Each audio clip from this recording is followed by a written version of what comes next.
अब तक जो सूचना मेरे को प्राप्त हुई है वो केवल एक सेंटर की कंफर्म हुई है कि government senior secondary school Punhana में पेपर आउट हुआ है। और जहाँ तक कार्रवाई की बात है, कार्रवाई पुलिस को इन्फॉर्म कर दिया जाएगा और जो आगे की कार्रवाई है वो पुलिस विभागीय नियम अनुसार, कानून के अनुसार कार्रवाई करेगी। सर, बातचीत आपकी परीक्षा केंद्र पर हुई होगी, 24 घंटे भी नहीं बीते, 12वीं का पेपर एक दिन पहले आउट होता है, अगले दिन 10वीं का हो जाता है, क्या वजह रही है इसकी? वजह आपने जैसे ठीक कहा कि जब बैग्स हमने सुप्रिटेंडेंट को दिए थे तो मैं हाजिर था और एक हमारी कमिटमेंट थी कि हम नकल रहित परीक्षा करवाएंगे, परीक्षा की पवित्रता को भंग नहीं होने देंगे। सबने एक ओथ ली थी वहाँ पे। उसके बावजूद इस प्रकार की घटना दुखद है, परंतु हमारी तरफ से, हमारे स्टाफ की तरफ से, टीचिंग स्टाफ की तरफ से फुल एफर्ट्स किए गए हैं। मेरी कल टपकन में भी बात हुई थी और आज भी टीचर से या सुप्रिटेंडेंट से तो बात नहीं हो पाई है।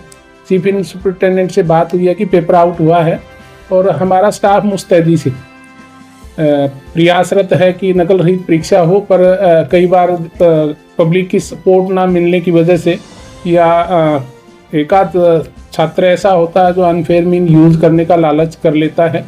वरना तो हमने स्टूडेंट्स को भी कहा था कि हमारी सरकार बगैर उसके अप्रोच के सरकारी नौकरियां मिल रही हैं, कंपटीशन का ज़माना है और पिछले 10 साल से हम देख भी रहे हैं कि सारे पेपर के और मेरिट के थ्रू सिलेक्शन हो रहे हैं। तो एक मैसेज तो पब्लिक में है कि नकल से कुछ नहीं होगा।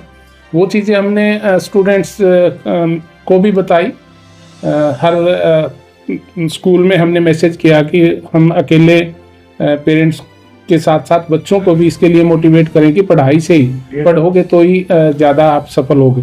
ये सब कल की घटना के बाद आज सुरक्षा भी बढ़ा दी गई थी जी, पेपर आज लीक हो गया, आगे ऐसा ना हो इसके लिए क्या प्रयास? कल उपायुक्त महोदय ने स्पेशली फोर्स को लेके ड्यूटियां लगाई। आज फोर्स टाइमली भी थी, पर फिर भी ये चूक हुई है और मैं आपको विश्वास दिलाता हूं कि आने वाले पेपरों में और मुस्तैदी से हमारे टीचिंग स्टाफ, फ्लाइंग्स, पुलिस मुस्तैद रहेगी और इस घटना की पुनरावृत्ति नहीं होगी।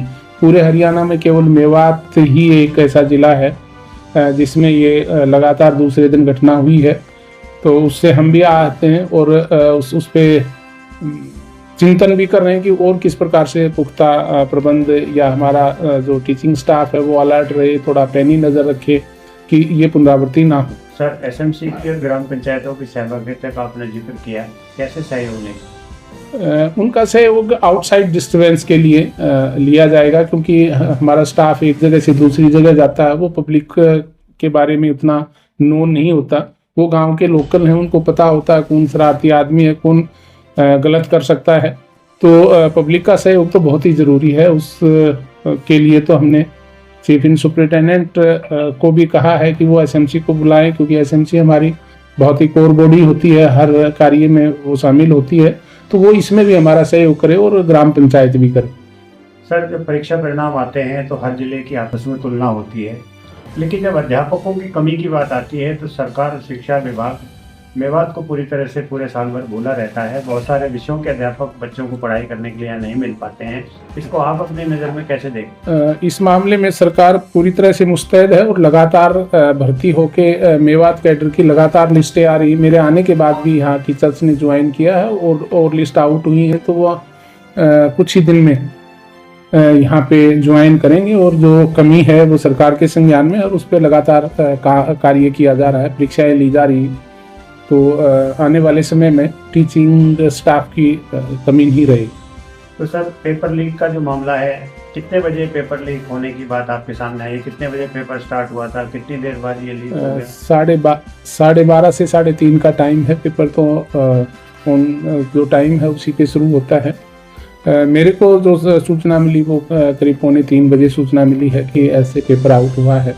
फिर हमने उनकी सारी इंफॉर्मेशन कलेक्ट की हैं कि एक जगह कंफर्म हो पाया है कि government senior secondary school Punhana में पेपर आउट हुआ। कोई पुलिस को केंद्र अधीक्षक द्वारा या आपके द्वारा कोई शिकायत दी गई? सर, ये डिटेल का अभी इंतज़ार है, क्योंकि ये पुन्हाना से क्या हुआ है वो मैं आपको एट प्रेजेंट तो नहीं बता पाऊंगा। जो भी प्रोसीजर है उसको फॉलो किया जाए।